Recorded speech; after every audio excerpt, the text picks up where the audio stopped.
Hello, जय हिंद, नमस्कार दोस्तों। स्वागत है आपका अपने चैनल कलाम एजुकेशन क्लासेस पर। दोस्तों, हम इस क्लास में करने वाले हैं रेलवे ग्रुप डी व एनटीपीसी 2025 से संबंधित जीके जीएस का प्रैक्टिस सेट। दोस्तों, आपको इस क्लास में मोस्ट इम्पोर्टेंट क्वेश्चन करवाए जाएंगे, साथ में जो दोस्तों हाल ही के एग्जाम्स में पूछे गए हैं और जो दोस्तों आपके लिए जो दोस्तों एक्सपेक्टेड क्वेश्चन है उन क्वेश्चनों को हम इस क्लास में करने वाले हैं। तो चलिए दोस्तों अपनी क्लास को शुरू करते हैं। उससे पहले दोस्तों, अगर आप रेलवे ग्रुप डी या एनटीपीसी या दोस्तों रेलवे के किसी भी एग्जाम्स की तैयारी कर रहे हैं तो दोस्तों आपके पास रेलवे की ये 4 बुक्स होना बहुत ज़रूरी है, जिनमें दोस्तों railway maths, railway reasoning, railway general studies व रेलवे जनरल साइंस की बुक्स मात्र दोस्तों आपको 99 रुपीज़ में इनकी ई बुक्स यानी दोस्तों PDF मिल जाएंगे। दोस्तों, इन बुक्स में आपको रेलवे में अभी तक के पूछे गए सभी क्वेश्चंस देखने को मिल जाएंगे, जिससे कि दोस्तों आपको एक रेलवे का पैटर्न का पता चलेगा कि रेलवे में क्वेश्चन किस प्रकार के पूछे जाते हैं। इसलिए दोस्तों ये बुक्स आपकी तैयारी को बहुत ज़्यादा बूस्ट करने वाली है। अगर आपको इनकी ई बुक्स यानी दोस्तों PDF चाहिए तो आप इस व्हाट्सअप नंबर से दोस्तों हमसे कांटेक्ट कर सकते हैं। साथ में हमारा व्हाट्सअप का नंबर आपको वीडियो के डिस्क्रिप्शन में भी देखने को मिल जाएगा। तो चलिए दोस्तों अपनी क्लास को शुरू करते हैं। पहला क्वेश्चन है दोस्तों हमारी क्लास का, वर्ल्ड हैप्पीनेस रिपोर्ट 2024 के अनुसार दुनिया का सबसे खुशहाल देश कौन सा है। दोस्तों वे इम्पोर्टेंट क्वेश्चन है आपके एग्जाम के लिए। साथ में दोस्तों जो भी एग्जाम है उन सभी एग्जाम में ये क्वेश्चन पूछा जाएगा। दोस्तों वर्ल्ड हैप्पीनेस 2024 के अनुसार दोस्तों दुनिया का जो सबसे खुशहाल देश है वो कौन सा है। साथ में दोस्तों आपको हम भारत की रैंक भी बताएंगे, भारत की रैंक दोस्तों क्या रही है। तो दोस्तों जो वर्ल्ड हैप्पीनेस रिपोर्ट के अनुसार दोस्तों फर्स्ट रैंक पर दोस्तों फिनलैंड देश आया है। दोस्तों फिनलैंड देश दोस्तों सबसे खुशहाल देश है। ऑप्शन नंबर सी दोस्तों बिल्कुल राइट आंसर हो जाएगा। दोस्तों अगर हम बात करें वर्ल्ड हैप्पीनेस रिपोर्ट 2024 के अनुसार फिनलैंड को लगातार 7वें साल दुनिया का सबसे खुशहाल देश चुना गया है।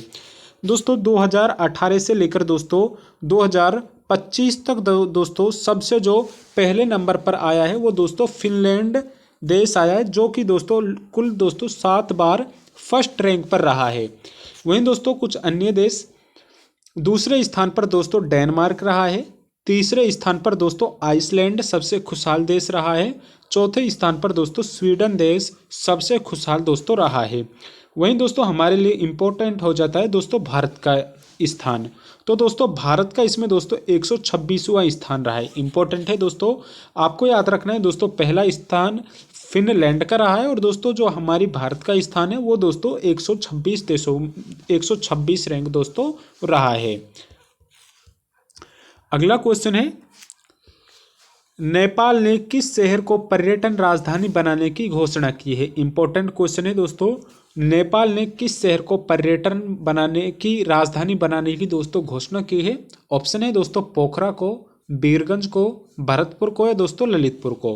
तो दोस्तों इसका राइट आंसर हो जाएगा ऑप्शन नंबर फर्स्ट, नेपाल ने दोस्तों पोखरा राज्य को पर्यटन राजधानी बनाने की दोस्तों घोषणा की है। दोस्तों अगर हम बात करें नेपाल से जुड़े कुछ दोस्तों फैक्ट की, तो नेपाल की राजधानी दोस्तों काठमांडू है। वहीं दोस्तों नेपाल का राष्ट्रीय खेल दोस्तों वॉलीबॉल हो जाएगा। और दोस्तों जो नेपाल के वर्तमान के प्रधानमंत्री है वो दोस्तों KD शर्मा है। आपको दोस्तों ये कुछ इंपॉर्टेंट फैक्ट है जो आपको याद रखने हैं, क्योंकि दोस्तों कई बार दोस्तों इन फैक्ट से ही दोस्तों आपको क्वेश्चन देखने को मिल जाता है। नेक्स्ट क्वेश्चन है दोस्तों, और पेरिस ओलंपिक 2024 से संबंधित क्वेश्चन है। पेरिस पैरालंपिक 2024 में एथलीट निषाद कुमार ने ऊंची कूद में दोस्तों कौन सा पदक जीता है। इंपॉर्टेंट क्वेश्चन है दोस्तों पेरिस पैरा ओलंपिक। दोस्तों अगर हम बात करें ओलंपिक की, तो दोस्तों जो 2024 का दोस्तों ओलंपिक आयोजन हुआ है वो दोस्तों पेरिस में, कहाँ पर दोस्तों पेरिस में इसका दोस्तों आयोजन किया गया है, पेरिस फ्रांस में। दोस्तों अगर हम बात करें निषाद कुमार की, तो दोस्तों निषाद कुमार ने दोस्तों रजत पदक जीता है। कौन सा दोस्तों रजत पदक दोस्तों निषाद कुमार ने जीता है पेरिस पैरा ओलंपिक 2024 में। ऑप्शन नंबर बी दोस्तों हमारा बिल्कुल राइट आंसर हो जाएगा। दोस्तों इससे जुड़े हम कुछ बात कर लेते हैं। पेरिस पैरालंपिक में भारत ने शानदार प्रदर्शन किया है। देश के एथलीटों ने कुल 29 पदक जीते। कितने दोस्तों? पेरिस पैरालंपिक में दोस्तों हमने 29 पदक जीते हैं, जिनमें से दोस्तों 7 स्वर्ण पदक है, 9 रजत पदक है और दोस्तों 13 हमारे दोस्तों कांस्य पदक है, यानी टोटल दोस्तों हमारे 29 पदक है। वहीं दोस्तों भारत की रैंक पेरिस पैरा ओलंपिक की बात करें तो दोस्तों 18वीं रैंक दोस्तों हमारी रही है। वहीं दोस्तों अगर आपसे ओलंपिक की बात करें तो दोस्तों उसमें जो हमारी रैंक रही है वो दोस्तों हमारी 71वीं रैंक रही है। आपसे पूछ सकता है, याद रखना है दोस्तों, उसमें जो हमारे कुल मेडल है वो दोस्तों हमारे कुल 6 मेडल है, जिनमें से दोस्तों 5 हमारे ब्रॉन्ज मेडल है और दोस्तों 1 हमारा सिल्वर मेडल है। वहीं अगर आपसे पूछता है पेरिस पैरा ओलंपिक की तो दोस्तों उसमें हमारे कुल 29 दोस्तों मेडल है, 7 स्वर्ण पदक है, 9 रजत पदक है और दोस्तों 13 हमारे कांसे हैं। चलिए दोस्तों अब अगले क्वेश्चन की ओर बढ़ते हैं। अगला क्वेश्चन है, किसे फिर से अंतर्राष्ट्रीय हॉकी फेडरेशन FIH के अध्यक्ष में के रूप में दोस्तों चुना गया है? इंपॉर्टेंट है दोस्तों, हाल ही में दोस्तों जो अंतर्राष्ट्रीय दोस्तों हॉकी महासंघ है उसके अध्यक्ष दोस्तों किसे बनाया गया है? ऑप्शन है अशोक कुमार सिंह को, मोहम्मद तैयब इकराम को, या दोस्तों राजेंद्र प्रसाद को, या दोस्तों दीपक जैन को। तो दोस्तों वर्तमान में दोस्तों हाल ही में अंतर्राष्ट्रीय हॉकी फेडरेशन के अध्यक्ष दोस्तों मोहम्मद तैयब इकराम को बनाया गया है, जो कि दोस्तों पाकिस्तान से, कहाँ से दोस्तों? पाकिस्तान से दोस्तों ये बिलोंग करते हैं और इनको दोस्तों अंतर्राष्ट्रीय हॉकी यानी दोस्तों FIH के नए अध्यक्ष दोस्तों इनको चुना गया है। ऑप्शन नंबर बी दोस्तों बिल्कुल राइट आंसर हो जाएगा। दोस्तों अगर हम बात करें FIH के नए अध्यक्ष की तो दोस्तों तैयब इकराम को बनाया गया है। वहीं दोस्तों तैयब इकराम को अंतर्राष्ट्रीय हॉकी महासंघ FIH का अध्यक्ष चुना गया है। वे पाकिस्तान से है और हॉकी जगत में एक जाना माना नाम है। वहीं दोस्तों अगर आपसे पूछता है FIH की स्थापना कब हुई थी तो दोस्तों 1924 के अंदर हुई थी। वहीं दोस्तों अगर इम्पोर्टेंट हो जाता है दोस्तों उसका मुख्यालय, तो दोस्तों हॉकी महासंघ का जो दोस्तों मुख्यालय है वो दोस्तों लुसाने स्विट्जरलैंड में स्थित है। इंपॉर्टेंट है दोस्तों, इसका मुख्यालय दोस्तों लुसाने स्विट्जरलैंड में हो जाएगा और दोस्तों इसकी स्थापना 1924 में की गई थी।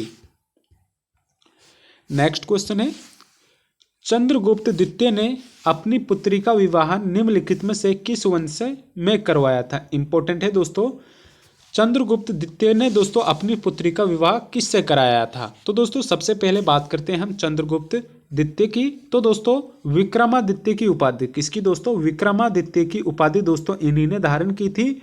वहीं दोस्तों ये समुद्रगुप्त के पुत्र थे। किसके दोस्तों? समुद्रगुप्त के ये पुत्र थे और इन्होंने दोस्तों अपनी जो लड़की थी दोस्तों इनकी जो दोस्तों लड़की थी उसका नाम प्रभावती गुप्त था और दोस्तों इसने जो शादी कराई थी वो दोस्तों वाकाटक वंश में कराई थी। ऑप्शन नंबर 4 दोस्तों वाकाटक वंश दोस्तों बिल्कुल राइट आंसर हो जाएगा। दोस्तों इससे जुड़े हम कुछ फैक्ट देखते हैं। चंद्रगुप्त द्वितीय ने दोस्तों लगभग 375 से लेकर 415 ईस्वी गुप्त साम्राज्य के तीसरे शासक थे। यानी दोस्तों इनका शासनकाल था जो वो 375 से लेकर 415 ईस्वी तक दोस्तों इनका शासनकाल रहा। ये दोस्तों गुप्त साम्राज्य के तीसरे शासक थे और उन्हें अक्सर दोस्तों विक्रमादित्य के नाम से जाना जाता था। दोस्तों ये आपके लिए मोस्ट इम्पोर्टेंट हो जाता है, कई बार एग्जाम में डायरेक्ट पूछता है दोस्तों किसने दोस्तों विक्रमादित्य की उपाधि धारण की थी? तो दोस्तों चंद्रगुप्त द्वितीय ने दोस्तों जो विक्रमादित्य की उपाधि थी वो धारण की थी। उनके शासनकाल को भारत के इतिहास में दोस्तों स्वर्णिम युग माना जाता है। इंपॉर्टेंट है दोस्तों, स्वर्णिम युग भी दोस्तों चंद्रगुप्त द्वितीय के शासनकाल को ही माना जाता है, इंपॉर्टेंट हो जाता है दोस्तों।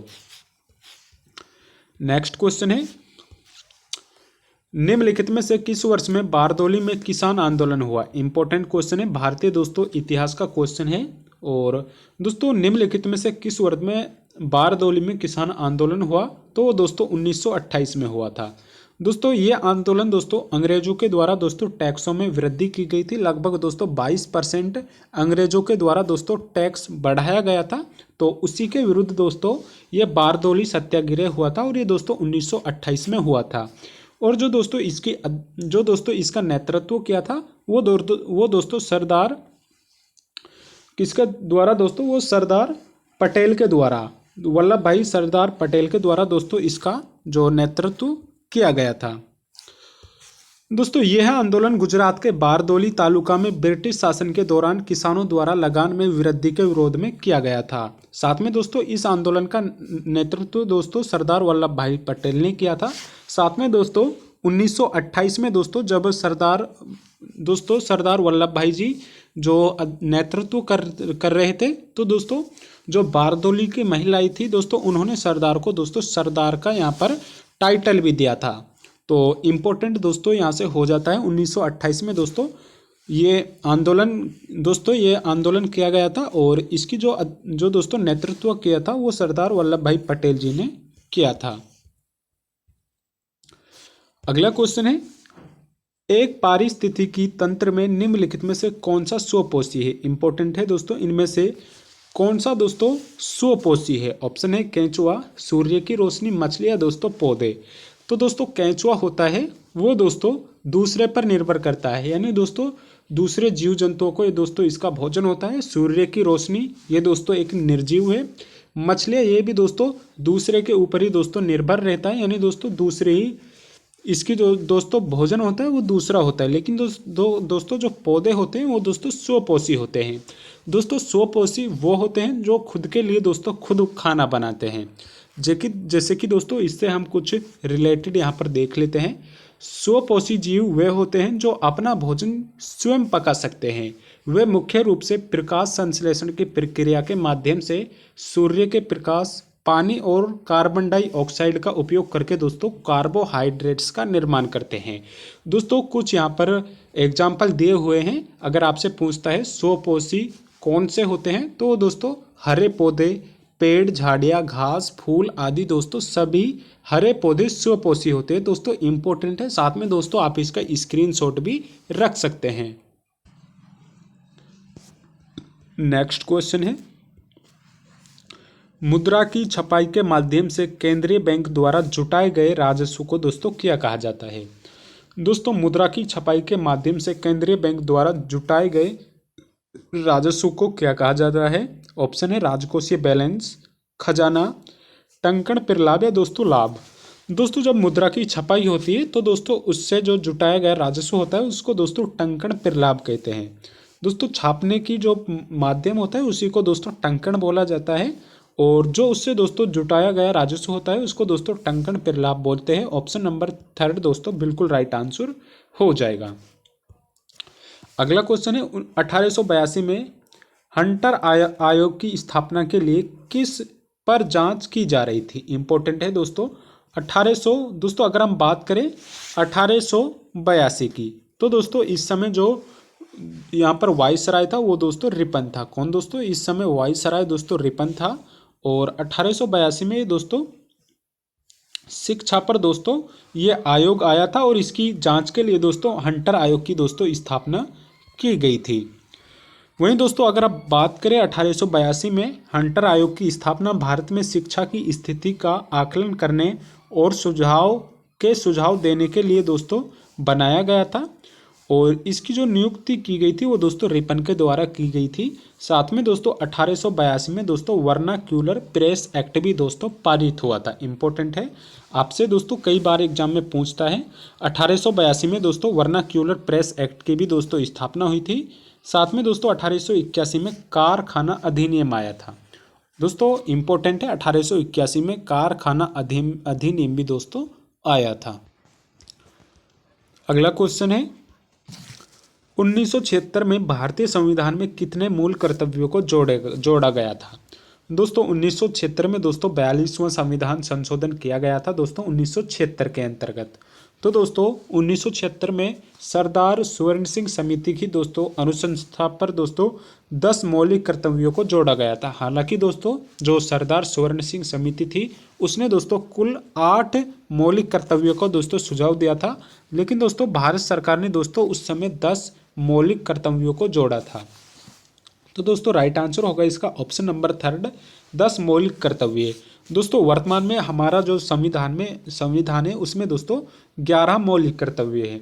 11वां मौलिक कर्तव्यों को दोस्तों 86वां संविधान संशोधन कर दोस्तों 2002 में जोड़ा गया था। ये दोस्तों शिक्षा के अधिकार से संबंधित है। किससे दोस्तों? शिक्षा के अधिकार से संबंधित है। और ये वर्तमान में दोस्तों आर्टिकल 21A में दोस्तों इसको रखा गया है।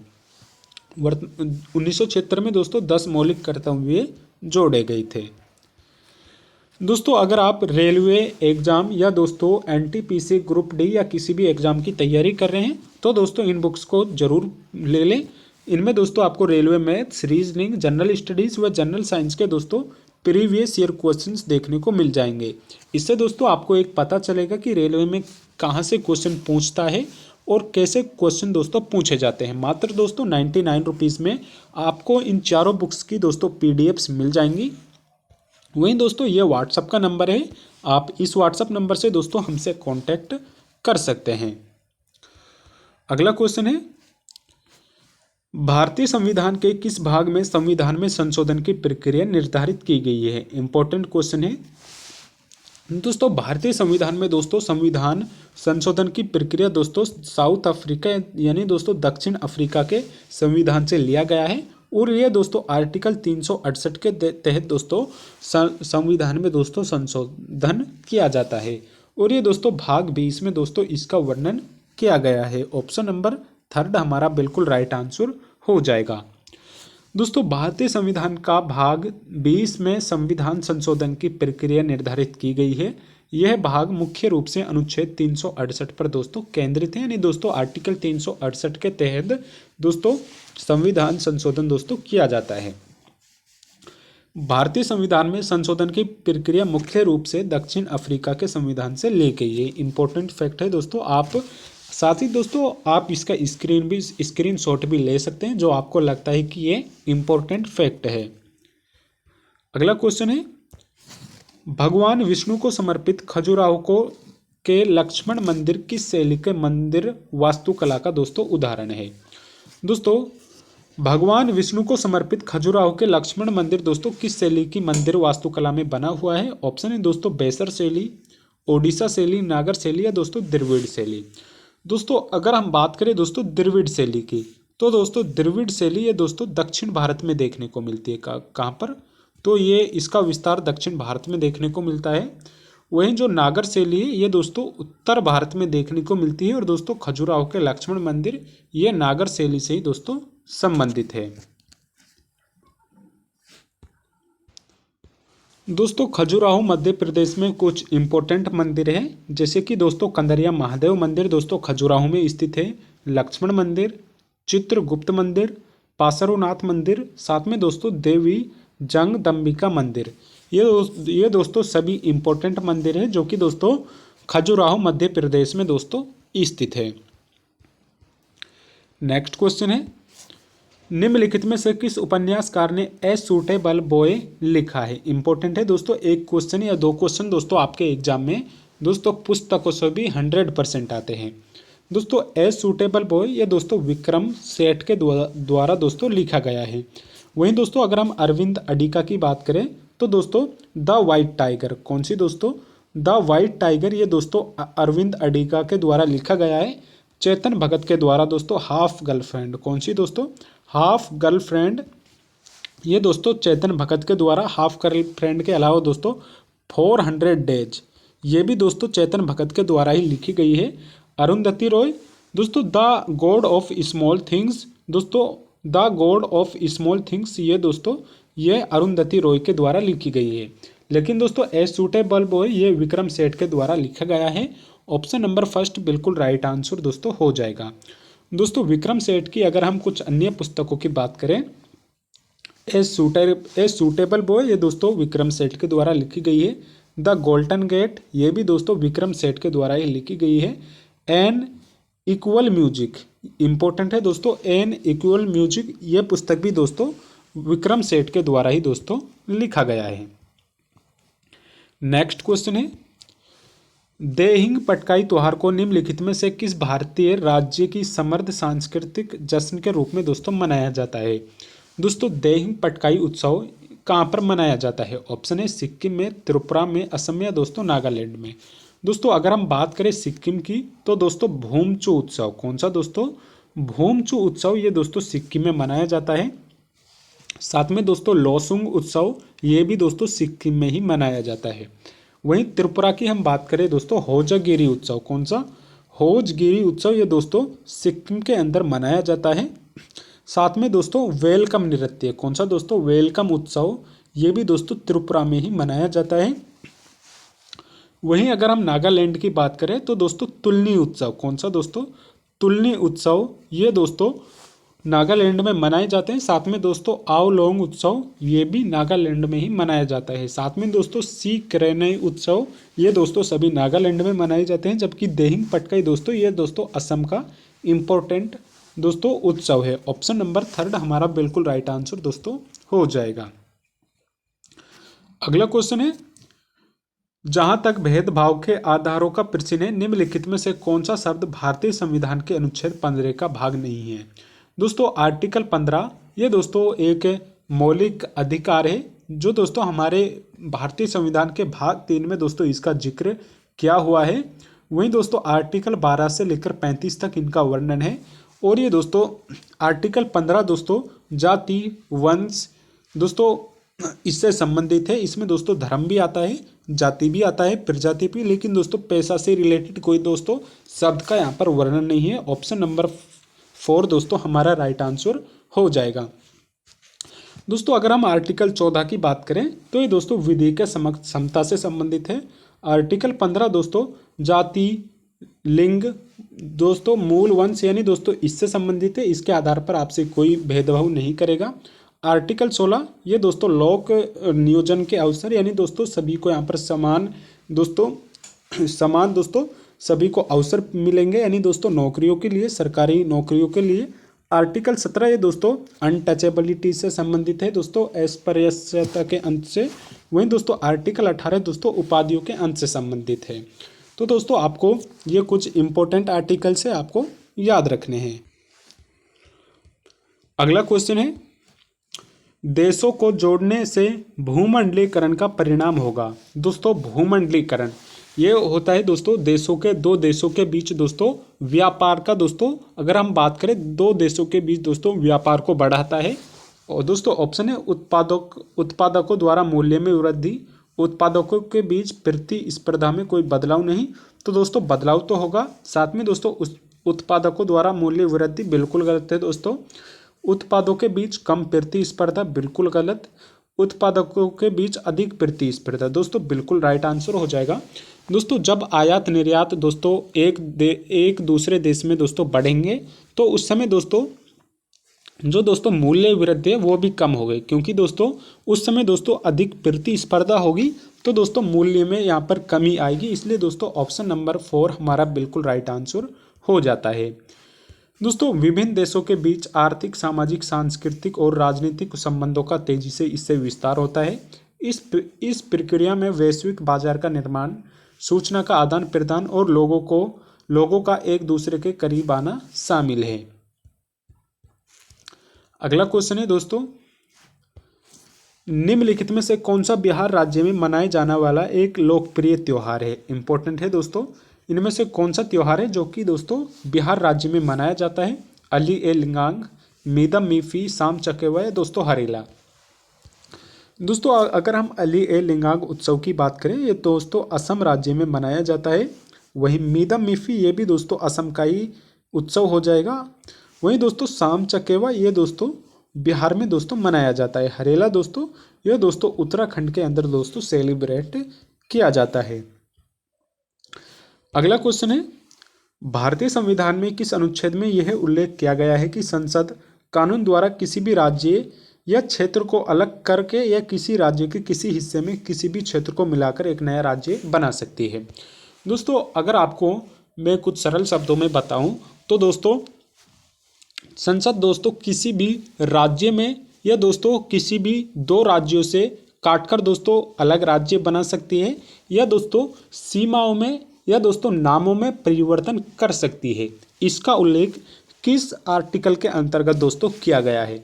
तो दोस्तों जो आर्टिकल 1 से लेकर 4 तक है ये दोस्तों भारत व दोस्तों इसके संघ से संबंधित है।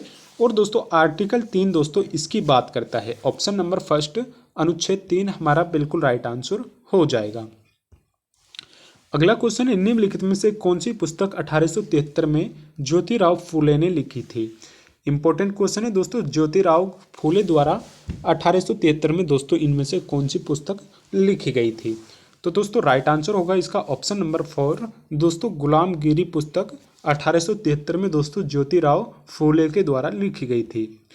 वहीं दोस्तों हमारी क्लास का अंतिम क्वेश्चन है, कौन सा राष्ट्रीय जलमार्ग ब्रह्मपुत्र नदी से संबंध है। दोस्तों इसका आंसर आपको कमेंट बॉक्स में करके बताना है। साथ में दोस्तों अगर आपको क्लास पसंद आई है तो इसको एक लाइक जरूर करिएगा। वह चैनल पर नए हैं तो दोस्तों चैनल को सब्सक्राइब भी जरूर करिएगा। धन्यवाद।